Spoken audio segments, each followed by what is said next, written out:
आज हम लोग केमिस्ट्री का जो है एक चैप्टर है केमिकल काइनेटिक्स यानी रासायनिक गतिकी कहिए या रासायनिक बल गतिकी कहिए। ठीक है, ये जो है आपका क्लास ट्वेल्थ में है। क्लास ट्वेल्थ का जो है आपका शायद से 4 नंबर चैप्टर है, 4 चैप्टर है। ठीक है, केमिकल काइनेटिक्स यानी रासायनिक बल गतिकी कहिए या रासायनिक गतिकी कहिए। ठीक है, केमिस्ट्री का है क्लास ट्वेल्थ का। तो आज इसका जो है हम लोग देखने वाले हैं कि इम्पोर्टेंट क्वेश्चन को देखने वाले हैं जो कि एग्ज़ाम में आ सकते हैं, शॉर्ट टाइप क्वेश्चन और जो है क्या लॉन्ग टाइप क्वेश्चन। देखिए, अगर दो शॉर्ट टाइप क्वेश्चन को जो है एक साथ अगर कर दिया जाएगा ना तो वह एक लॉन्ग टाइप क्वेश्चन हो जाएगा। ठीक है, तो हम लोग सिर्फ शॉर्ट टाइप क्वेश्चन देख लेते हैं। अगर वही लॉन्ग टाइप क्वेश्चन हो जाएगा, अगर दो शॉर्ट क्वेश्चन को जो है दो शॉर्ट क्वेश्चन को अगर एक बना दिया जाए तो लॉन्ग टाइप हो जाएगा। आ गया समझ में? तो चलिए देखते हैं। देखिए, सबसे पहला जो क्वेश्चन है बोल रहा है प्रतिक्रिया के दर से आप क्या समझते हैं। What do you mean by rate of reaction. तो देखिए, प्रतिकारक के सांद्रण में परिवर्तन जब इकाई समय में हो तो उसे प्रतिक्रिया का दर कहा जाता है। बोल रहा है प्रतिकारक के सांद्रण में परिवर्तन जब इकाई समय में होता है तो उसे प्रतिक्रिया का दर कहा जाता है। प्रतिक्रिया के दर का फॉर्मूला क्या होता है? प्रतिकारक के सांद्रण में परिवर्तन बटा समय। प्रतिकारक के सांद्रण में परिवर्तन बटा समय। इसकी जो है व्याख्या देख लेते हैं, यानी डेरिवेशन देखते हैं। तो देखिए, माना कि ए प्रतिकारक पी प्रतिफल का निर्माण करता है। ए की प्रारंभिक सांद्रता स्मॉल ए है, टी सेकेंड बाद ए माइनस एक्स में परिवर्तित हो जाता है। ये जो ऊपर हमने अभी पढ़ा है उसी को जो है नीचे यहाँ पे दर्शाया गया है। देखिए, ए है तो पी यानी प्रोडक्ट का निर्माण करता है ए। जब ए रहेगा, ठीक है, सिंपल ए रहेगा, स्मॉल ए तो 0 रहेगा, और फिर ए माइनस एक्स होगा तो यह एक्स हो जाएगा। ठीक है, यहाँ पे देखिए, ये जो है आपका इनिशियल कॉन्सेंट्रेशन है यानी प्रारंभिक सांद्रता है। यहाँ पे लिखा हुआ है प्रारंभिक सांद्रता स्मॉल ए है, और आफ्टर टी सेकेंड यानी टी सेकेंड के बाद जो है ए माइनस एक्स में परिवर्तित हो जाता है। ठीक है, यहाँ पे इसकी व्याख्या इतना ही है, आप इसको याद कर लीजिएगा, ये मतलब आ सकता है। दूसरा जो क्वेश्चन है हम लोग का, प्रतिक्रिया के दर को प्रभावित करने वाले कारक का नाम लिखिए। प्रतिक्रिया के दर को प्रभावित करने वाले कारक का जो है नाम लिखना है। Write name of factor which is affected rate of reaction. ठीक है, तो ये जो है ना आपका इसमें 6 गो है जो प्रतिक्रिया के दर को प्रभावित करता है। ये जो है आपका ऑब्जेक्टिव में भी आ सकता है। अगर आपको 6 याद रहेगा, 4 गो ऑप्शन देकर पूछेगा कि इसमें से कौन सा है चाहे कौन सा नहीं है, तो फटाक से आप मार दीजिएगा ना ऑब्जेक्टिव। और सब्जेक्टिव में भी 2 नंबर में पूछ सकता है। तो देखिए, प्रतिक्रिया के दर को प्रभावित करने वाले कारक निम्नलिखित है। पहला जो है नेचर ऑफ रिएक्टेंट। पहला कौन सा है? नेचर ऑफ रिएक्टेंट यानी प्रतिकारक की प्रकृति। दूसरा है टेम्परेचर यानी ताप। तीसरा है कॉन्सेंट्रेशन यानी सांद्रण, और चौथा है प्रेशर यानी दाब। पांचवा है लाइट यानी प्रकाश, और छठा है कैटलिस्ट यानी उत्प्रेरक। आप जो है इसको हिंदी और इंग्लिश दोनों में याद रखिएगा। पहला नेचर ऑफ रिएक्टेंट यानी प्रतिकारक की प्रकृति, दूसरा टेम्परेचर यानी ताप, तीसरा कॉन्सेंट्रेशन यानी सांद्रण, चौथा प्रेशर यानी दाब, पांचवा लाइट यानी प्रकाश, और छठा कैटलिस्ट यानी उत्प्रेरक।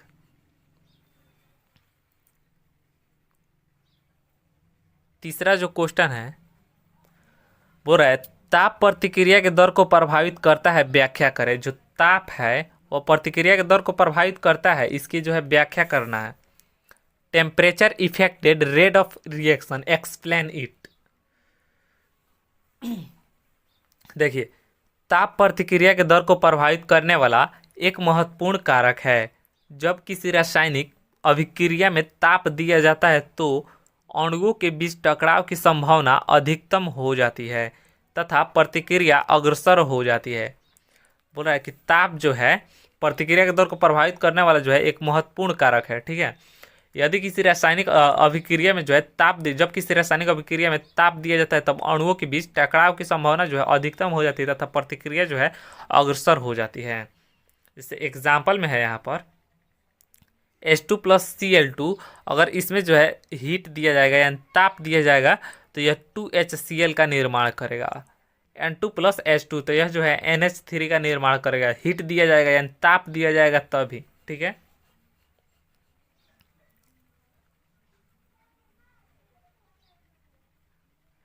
चौथा देखिए, चौथा जो क्वेश्चन है बोल रहा है अभिक्रिया की कोटि तथा आणविकता में अंतर। अभिक्रिया की कोटि तथा आणविकता में अंतर यानी right different between order of reaction and molecularity, ठीक है।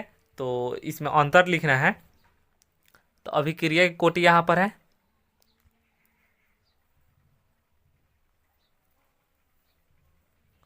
आणविकता यहाँ पर है।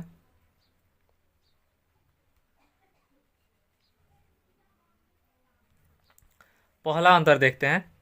पहला अंतर जो है यह प्रतिकारक के सांद्रता के घात का योगफल होता है। जो अभिक्रिया की कोटि है यानी ऑर्डर ऑफ रिएक्शन, यह प्रतिकारक के सांद्रता के घात का योगफल होता है, ठीक है। और जो आणविकता है यह प्रतिकारक में कुल अणुओं की संख्या होता है। आणविकता जो है प्रतिकारक में कुल अणुओं की संख्या होता है। अभिक्रिया की कोटि में देखते हैं यह प्रायोगिक संकल्पना है। जो अभिक्रिया की कोटि है यह प्रायोगिक संकल्पना है और आणविकता जो है यह सैद्धांतिक संकल्पना है। आणविकता क्या है? सैद्धांतिक संकल्पना है। तीसरा अंतर है जो अभिक्रिया कोटि में यह शून्य हो सकता है। अभिक्रिया कोटि जो है यह शून्य हो सकता है लेकिन आणविकता जो है शून्य नहीं हो सकता। आणविकता शून्य नहीं हो सकता। चौथा है अभिक्रिया कोटि ऋणात्मक हो सकता है। अभिक्रिया कोटि ऋणात्मक हो सकता है और आणविकता जो है ऋणात्मक नहीं हो सकता। आणविकता, इसमें आपको 2 पॉइंट VVI है जो आपको याद रखना है कि आणविकता जो है शून्य नहीं हो सकता और आणविकता जो है ऋणात्मक नहीं हो सकता, ठीक है। आणविकता जो है कभी भी यानी आणविकता यानी मोलिक्यूलरिटी कभी भी शून्य नहीं हो सकता और जो है ऋणात्मक नहीं हो सकता। 5 नंबर क्वेश्चन देखते हैं। बोल रहा है अर्ध जीवन काल को परिभाषित करें तथा प्रथम कोटि अभिक्रिया के लिए अर्ध आयुकाल ज्ञात करें। अर्ध जीवन काल को पहले परिभाषित करना है, फिर उसके बाद प्रथम कोटि अभिक्रिया के लिए जो है अर्ध आयुकाल ज्ञात करना है। And define half life period at calculate t half for first order reaction. तो सबसे पहले तो हम लोग अर्ध जीवन काल किसे कहते हैं इसको देख लेते हैं। तो देखिए, जब कोई पदार्थ अपने पूर्ण जीवन काल का या अपने वास्तविक अवस्था का आधा हो जाता है तो उसे अर्ध जीवन काल कहा जाता है। इसे टी हाफ द्वारा सूचित किया जाता है। आगे समझ में बोल रहा है कि जब कोई पदार्थ यानी कोई भी पदार्थ हो वह जो है अपने पूर्ण जीवन काल का आधा हो जाता है, यानी कोई भी वस्तु होगा उसका 50% कितना होगा, उसका आधा ही होगा ना। तो कोई भी पदार्थ अपने पूर्ण जीवन काल का या वास्तविक अवस्था का आधा हो जाता है तो उसे अर्ध जीवन काल कहा जाता है। इसे टी हाफ द्वारा सूचित किया जाता है, यानी टी का आधा क्या होगा, टी हाफ। जैसे 10 का आधा क्या होगा, 5, उसी तरह टी का आधा क्या होगा, टी बटा 2, तो इसको टी हाफ बोल सकते हैं ना। जैसे देखिए यहाँ पर समझा रहा है 10 का आधा तो 2 कर देंगे तो 5 आ जाएगा। उसी तरह टी का आधा तो टी बटा 2 कर देंगे तो इसको हम इस तरह भी तो लिख सकते हैं, टी हाफ। आया समझ में? देखिए इसको यहाँ पे लिखा हुआ है ए का 50% जो है A/2 होता है, ठीक है। और टी का 50% टी हाफ होगा, यानी T/2 कहिए या टी हाफ कहिए, बात एक ही है। फ्रॉम फर्स्ट ऑर्डर रिएक्शन यानी प्रथम कोटि अभिक्रिया से। तो देखिए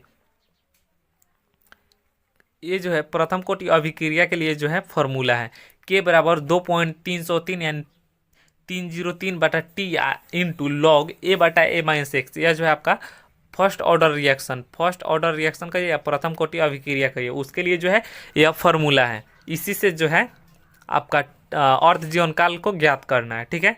तो देखिए उसी फार्मूला में कुछ नहीं किया गया है, बस देखिए यहाँ पर टी है तो टी का 50% टी हाफ, तो यहाँ पे टी हाफ रखा गया है, ठीक है। और यहाँ पर ए है, ए का 50% A/2 है, यहाँ जो है A-X है। देखिए A- जो x है ना, आप पहले पढ़े थे कि A-X तो प्रोडक्ट में क्या बना था, x बना था। उसी तरह यहाँ पर ए है तो a/2, तो a-x के जगह पर क्या हो जाएगा, a/2 हो जाएगा।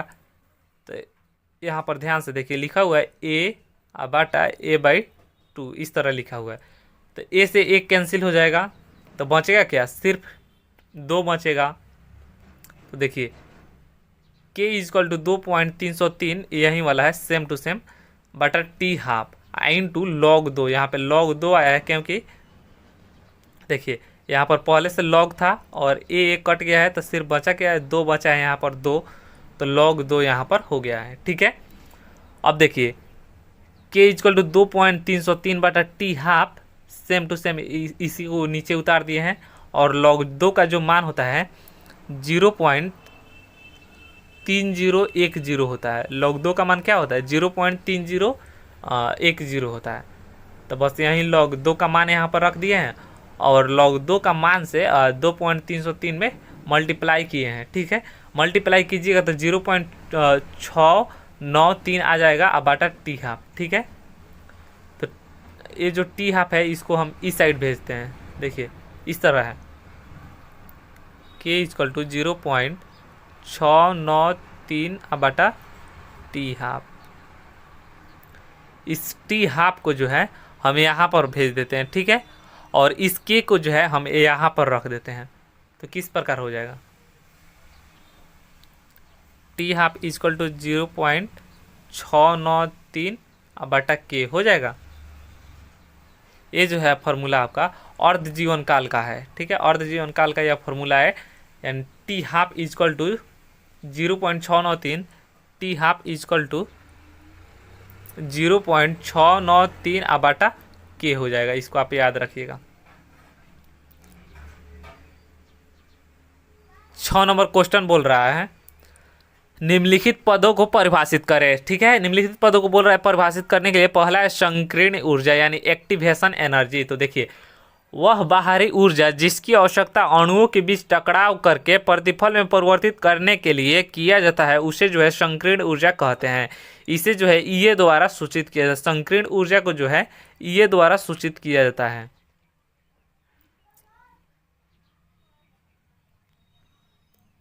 दूसरा जो है छतम प्रथम कोटि अभिक्रिया यानी स्यूडो फर्स्ट ऑर्डर रिएक्शन किसे कहते हैं। तो देखिए वैसी रासायनिक अभिक्रिया जो सैद्धांतिक रूप से द्वितीय कोटि की हो लेकिन वास्तविक रूप से प्रथम कोटि के द्वारा अग्रसर होती हो उसे छतम प्रथम कोटि अभिक्रिया कहा जाता है। बोल रहा है कि वैसी रासायनिक अभिक्रिया जो सैद्धांतिक रूप से द्वितीय कोटि की हो लेकिन वास्तविक रूप से जो है प्रथम कोटि के द्वारा अग्रसर होती है।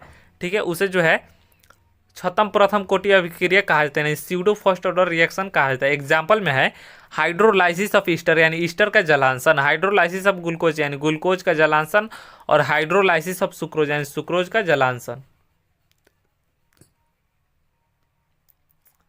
7 नंबर जो है शून्य कोटि अभिक्रिया क्या है। शून्य कोटि अभिक्रिया के का दर नियतांक ज्ञात करें। शून्य कोटि अभिक्रिया क्या है इसका पहले परिभाषा देना है, फिर शून्य कोटि अभिक्रिया का दर नियतांक ज्ञात करना है। ठीक है, यानी what is zero order reaction, calculate rate constant of zero order reaction. तो सबसे पहले तो हम लोग देखेंगे कि शून्य कोटि अभिक्रिया किसे कहते हैं। तो देखिए जब प्रतिकारक के सांद्रता के घात का योगफल शून्य हो तो उसे शून्य कोटि अभिक्रिया कहा जाता है। यह प्रतिकारक के सांद्रता पर निर्भर नहीं करता है। इस परिभाषा से जो है फर्स्ट ऑर्डर रिएक्शन और जो है सेकेंड ऑर्डर रिएक्शन का भी परिभाषा बन जाएगा। फर्स्ट ऑर्डर रिएक्शन और सेकेंड ऑर्डर रिएक्शन यानी प्रथम कोटि अभिक्रिया और द्वितीय कोटि अभिक्रिया। देखिए शून्य कोटि अभिक्रिया में क्या है, बोल रहा है जब प्रतिकारक के सांद्रता के घात का योगफल जो है शून्य हो, ठीक है, तो उसे शून्य कोटि अभिक्रिया कहा जाता है। उसी तरह फर्स्ट ऑर्डर रिएक्शन का रहेगा तो जब प्रतिकारक के सांद्रता के घात का योगफल शून्य से क्या करना है, जब प्रतिकारक के सांद्रता के घात का योगफल 1 हो, शून्य ना होकर 1 हो, तो उसे प्रथम कोटि अभिक्रिया कहा जाता है। और वहीं सेकेंड ऑर्डर रिएक्शन यानी द्वितीय कोटि अभिक्रिया के लिए जब प्रतिकारक के सांद्रता के घात का योगफल 2 हो तो उसे द्वितीय कोटि अभिक्रिया यानी सेकेंड ऑर्डर रिएक्शन कहा जाता है। व्याख्या देखते हैं यानी डेरिवेशन देखते हैं। देखिए माना कि ए प्रतिकारक पी प्रतिफल में परिवर्तित हो जाता है। ए की प्रारंभिक सांद्रता स्मॉल है टी सेकेंड बाद -x में परिवर्तित हो जाता है। बस आपको इतना याद रखना है, इतना अगर आप याद रखिएगा, इतना नहीं, रुक जाइए और बताते हैं। आपको जो है इतना याद रखना है, सेम टू सेम इतना आपको पहले भी मिला था, याद आ रहा है? याद आ रहा है जब हम लोग पढ़े थे प्रतिक्रिया के दर से आप क्या समझते हैं, वहाँ पे व्याख्या किए थे, यानी what do you mean by rate of reaction पढ़े थे, फर्स्ट क्वेश्चन था, तो वहाँ पे इतना हम लोग देखे थे, याद आया? तो इतना आपका जो है वहाँ पर भी काम करेगा, यानी प्रतिक्रिया के दर से आप क्या समझते हैं उसकी भी डेरिवेशन यही होता है। और फर्स्ट ऑर्डर शून्य कोटि अभिक्रिया में आइएगा तो इतना आपको लिखना पड़ेगा शुरुआत में, फिर फर्स्ट ऑर्डर रिएक्शन में आएगा यानी प्रथम कोटि अभिक्रिया में तो इतना लिखना पड़ेगा, सेकेंड ऑर्डर में जाइएगा तब भी इतना आपको लिखना पड़ेगा, मतलब सेकेंड ऑर्डर में थोड़ा सा यहाँ पर चेंज हो जाएगा। चलिए देखते हैं। तो ए तो पी इनिशियल कॉन्स्टेंट यानी प्रारंभिक सांद्रता ए है तो 0, और आफ्टर टी सेकेंड बाद यानी टी सेकेंड के बाद जो है -x तो x, ठीक है, यहाँ तक तो कंप्लीट है, देखे थे हम लोग पहले। अब देखिए अकॉर्डिंग टू रेट लॉ, यानी अकॉर्डिंग टू रेट लॉ के अनुसार dx बटा dt समानुपाती होता है a-x का, ठीक है। तो dx बटा dt equal to k into a-x हो जाएगा, k जो है एक नियतांक है। तो यहाँ पर देखिए लिखा हुआ है reaction does not depend on concentration of reactant, यानी यह शून्य कोटि अभिक्रिया है तो इसका जो है इसमें कोई काम नहीं है, a-x का इसमें कोई भूमिका नहीं है। तो a-x को हम यहाँ से गायब कर देते हैं, ठीक है, यहाँ से ये गायब हो गया। तो देखिए dx by d T equal to k हो गया, तो dx equal to k into d t हो जाएगा। ये dt जो है इधर जाकर मल्टीप्लाई करेगा तो dx equal to k into d t हो जाएगा। ऑन इंटीग्रेटिंग बोथ साइड, दोनों साइड जो है इंटीग्रेशन कराएंगे तो integration dx equal to k integration dt, ठीक है। तो ये हो जाएगा x equal to k t plus c जो है इंटीग्रेशन कॉन्स्टेंट है।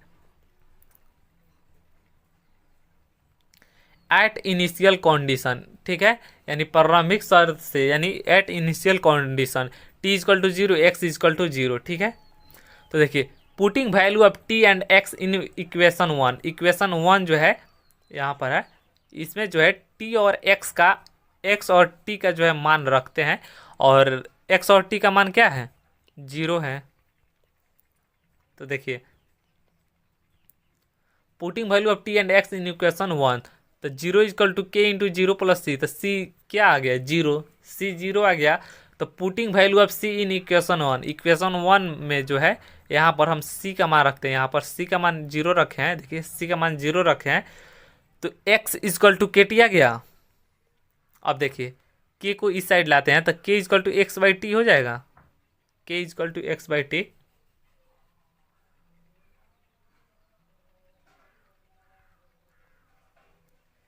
यूनिट देखिए, unit k equal to mole per litre पर सेकेंड होता है, के equal to mole per litre पर सेकेंड होता है, ठीक है। तो इसको ऐसे भी लिख सकते हैं मोल पर लीटर पर सेकेंड, या आप चाहें तो इसको ऐसे भी लिख सकते हैं मोल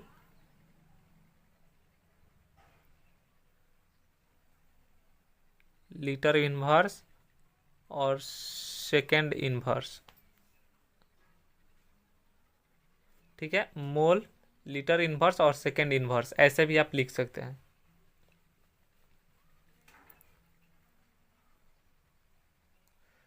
अब देखिए बोल रहा है क्वेश्चन नंबर 8 है कि प्रथम कोटि अभिक्रिया क्या है, इसका दर नियतांक ज्ञात करें। आ गया क्वेश्चन कि प्रथम कोटि अभिक्रिया क्या है, इसका दर नियतांक करें। यह जो हम अभी पढ़े हैं शून्य कोटि अभिक्रिया यानी जीरो ऑर्डर रिएक्शन, यह जो है प्रथम कोटि अभिक्रिया यानी फर्स्ट ऑर्डर रिएक्शन है। आपका जो है एग्जाम 2025 में इन दोनों में से एक रहेगा, निश्चित है इन दोनों में से एक आएगा, ना आने का सवाल ही नहीं है। तो देखिए प्रतिकारक के सांद्रता के घात का योगफल एक हो तो उसे प्रथम कोटि अभिक्रिया कहा जाता है। सेम टू सेम परिभाषा है कि प्रतिकारक के सांद्रता के घात का योगफल अगर शून्य हो तो उसे शून्य कोटि अभिक्रिया कहा जाता है, और प्रतिकारक के सांद्रता के घात का योगफल जो है एक है तो उसे प्रथम कोटि अभिक्रिया कहा जाता है। डेरिवेशन देखते हैं यानी व्याख्या देखते हैं, व्याख्या भी सेम टू सेम है। माना कि ए प्रतिकारक पी प्रतिफल में परिवर्तित हो जाता है। ए की प्रारंभिक सांद्रता स्मॉल ए है, टी सेकेंड बाद -x में परिवर्तित हो जाता है। ए तो पी और इनिशियल कॉन्सेंट्रेशन यानी प्रारंभिक सांद्रता ए है तो 0 और आफ्टर टी सेकेंड यानी टी सेकेंड के बाद -x है तो x। इतना तो हम लोग पहले ही देखे थे ना, इतना ठीक है। अब फ्रॉम रेट लॉ ये भी हम लोग जीरो ऑर्डर रिएक्शन में देखे हैं कि dx/dt समानुपाती होता है -x का। तो इसको जब हटाएंगे तो k आ जाएगा, dx/dt equal to k into -x आ जाएगा। तो dx/x equal to k into dt हो जाएगा। यहाँ पर एक कैसे होगा आया समझ में नहीं आया? तो देखिए dx/dt है ना, तो dt को जो हम उस साइड ले जाएंगे और -x को जो है इस साइड लाएंगे। ऑन इंटीग्रेटिंग बोथ साइड, दोनों साइड जो है इंटीग्रेशन कराने पर, तो देखिए integration dx/x equal to k integration dt, तो minus log -x equal to kt plus c at initial condition. तो t इक्वल टू 0 और x इक्वल टू 0, यहाँ पर जो है इक्वेशन 1 एंड समीकरण 1 मान लिया गया है। देखिए यहाँ पर putting value of t and x in equation 1, equation 1 में t और x का मान रखते हैं। t का मान 0 है, x का मान 0 है, तो यहाँ पे x का मान रखा गया है 0 और यहाँ पर t का मान रखा गया है 0, ठीक है। तो minus log a equal to C का मान कितना आ गया? Minus log a। Putting value of c in equation 1, यानी c का जो मान आया है माइनस लॉग a, उसका जो है मान इक्वेशन 1 में रखना है। तो इक्वेशन 1 आपका यही ना है, minus log a-x equal to kt plus C. तो c का मान यहाँ पे रखा हुआ है माइनस लॉग a, तो minus log a-x equal to kt अब माइनस हो जाएगा, प्लस और माइनस में मल्टीप्लाई होगा तो क्या हो जाएगा? माइनस हो जाएगा, माइनस लॉग a। तो log a minus log a-x equal to kt, तो देखिए kt equal to log a minus log a-x, तो kt equal to log a/a-x। यहाँ पे kt जो है इक्वल टू मतलब अगर रहता है लॉग, बताते हैं, log a minus log b, तो इसका क्या बन जाता है? लॉग a/b बन जाता है, लॉग a/b। इसको आप लिख लीजिएगा, लॉग a या माइनस लॉग b अगर है ना, लॉग b, तो ये हो जाता है लॉग a/b, मतलब a/b, ठीक है।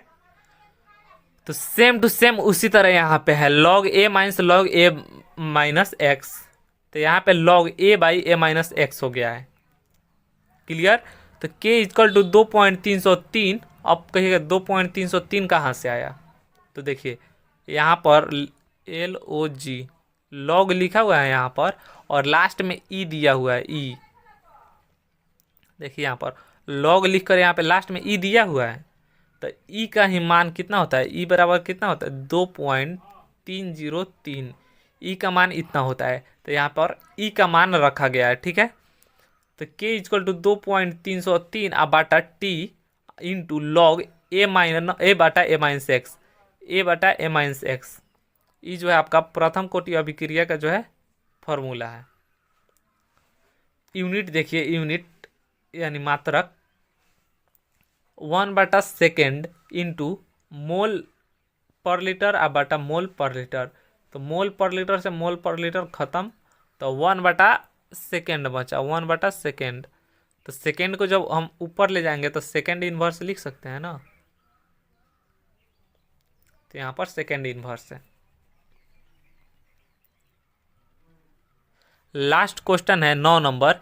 ये जो है क्वेश्चन बहुत ही इंपॉर्टेंट है कि आर्हेनियस समीकरण की व्याख्या करें। आर्हेनियस इक्वेशन किसे कहते हैं? एक्सप्लेन आर्हेनियस इक्वेशन, ठीक है। या इसको ऐसे ही पूछ सकता है कि दर नियतांक तथा ताप के बीच संबंध, ठीक है। दर नियतांक तथा ताप के बीच संबंध या आर्हेनियस समीकरण की व्याख्या करें या एक्सप्लेन आर्हेनियस इक्वेशन। तो देखिए according to van't Hoff factor, यानी वेंट ऑफ फैक्टर के अनुसार डी लॉग के सी या बाटा D T equal to delta E बटा आर टी स्क्वायर, इसको जो है समीकरण 1 माना गया है। तो पुटिंग वैल्यू ऑफ के सी इन इक्वेशन 1, तो के सी का मान कितना होता है,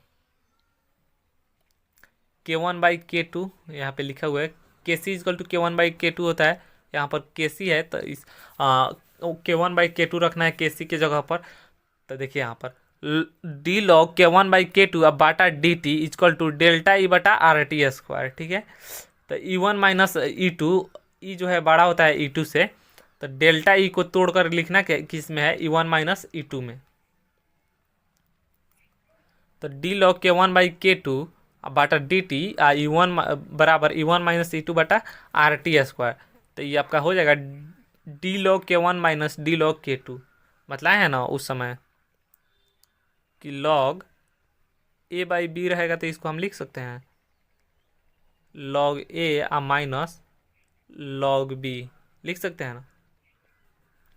तो उसी तरह यहाँ पर है, तो इसको लिखा गया है डी लॉग के वन माइनस डी लॉग के टू बटा डी टी, ठीक है। और E one minus E two बटा आर टी स्क्वायर है, तो इसको भी तोड़कर लिख दिया गया है ई वन बटा R T square minus E two बटा आर टी स्क्वायर।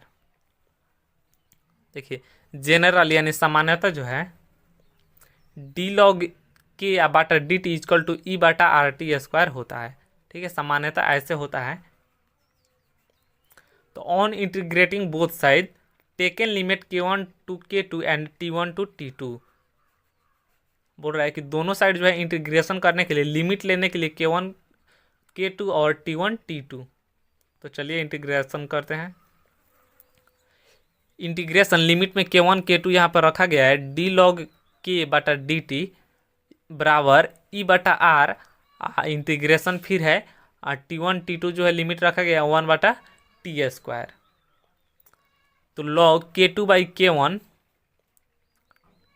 यहाँ पर जो लिमिट है इसको पुटिंग करेंगे तो लॉग के two by K one equal to E बटा आर, अब ब्रैकेट में one by T one minus one by T two आ जाएगा। तो फिर लॉग के two by K one equal to E बटा 2.303 बटा आर, यहाँ पर 2.303 कहाँ से आया, उस समय बताया ना ई का मान होता है 2.303। देखिए यहाँ पर ई है, ई दिखाई दे रहा है ना, यहाँ पर उसी ई का मान यहाँ पर रखा गया है। और आर तो यहाँ पर है ही, तो यहाँ पर आर है। और इसको जो है one by T one minus one by T two को आप सिंप्लीफाई करके इस तरह भी लिख सकते हैं t two minus t one बाटा t one into t two, ऐसे भी आप इसको लिख सकते हैं। ऐसे ही रहने दीजिए, कोई बात नहीं है। ये जो है आर्हेनियस समीकरण का जो है सूत्र हो गया, फॉर्मूला हो गया, आर्हेनियस इक्वेशन का फॉर्मूला हो गया। इसको भी आप याद रखिएगा। अब देखिए यहाँ पर के वन बराबर इनिशियल रेट कांस्टेंट है, के वन आपका क्या है, इनिशियल रेट कांस्टेंट है यहाँ पर है। और फिर के टू फाइनल रेट कांस्टेंट है, यहाँ पर के टू जो है या फाइनल रेट कांस्टेंट है। टी वन इनिशियल कॉन्सेंट्रेशन है, केल्विन में रहेगा। टी वन जो है इनिशियल कॉन्सेंट्रेशन और जो है केल्विन में रहेगा। टी टू जो है फाइनल टेम्परेचर है, यानी टी टू जो है फाइनल टेम्परेचर, ये भी आपका केल्विन में ही रहेगा। उसके बाद बोल रहा है ई एक्टिवेशन एनर्जी है, ई जो है एक्टिवेशन एनर्जी है, यहाँ पर ई है। देखिए अगर ए जो है एक्टिवेशन एनर्जी है ना, तो आप इसको जो है ऐसे भी लिख सकते हैं। एक्टिवेशन एनर्जी हम पढ़े संकीर्ण ऊर्जा ई द्वारा सूचित किया जाता है, तो यहाँ पर ई के जगह पर आप ई भी लिख सकते हैं, कोई दिक्कत नहीं है, ठीक है। और आर आर बराबर जो है 8.314 होता है। आर यहाँ पर है, आर का मान कितना होता है 8.314। इसमें आपको दो तीन पॉइंट याद रखना है कि लॉग दो का मान कितना होता है। लॉग दो का मान हम लोग बहुत पहले ही पढ़े हैं, 0.3010। लॉग दो का मान होता है 0.3010। ओके। और ई का मान क्या होता है, ई का मान 2.303, दो पॉइंट हुआ। और फिर एक और अभी मिला है कि आर का क्या होता है मान, 8.314।